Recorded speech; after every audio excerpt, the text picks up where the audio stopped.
I think probably the most interesting, unique part of this project is number one, I guess, that Corey and I came as a pair.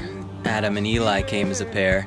Mike came as a pair with one of the songwriters we were working with.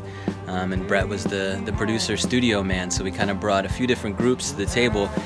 And then Brett, he just sort of rounds the whole thing out. He does everything. Play pretty much anything. Has great ear. Real nice guy. In the industry, there are a lot of reasons why people get a lot of work. A, they're good players, but B, they're also just nice people and fun to be around. And that's one of the things I got out of Eli. I was like, as a guitar player, you look for players that can do everything, but can also do nothing if the song calls for it. And he's that guy. He just has this thing about him where he brings that groove as a guitar player.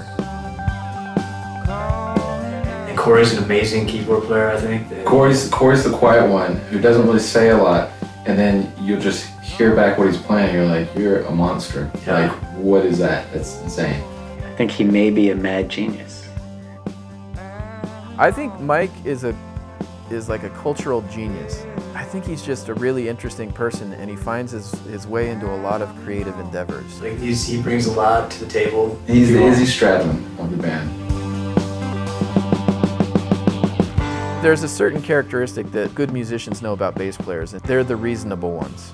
Adam is that old school bass player where he sits just behind that kick drum, and the way that he and Matt come together is magical. Matt's an incredible drummer. He's funky. He tries to come up with these really sort of creative beats that I feel like make the songs really interesting.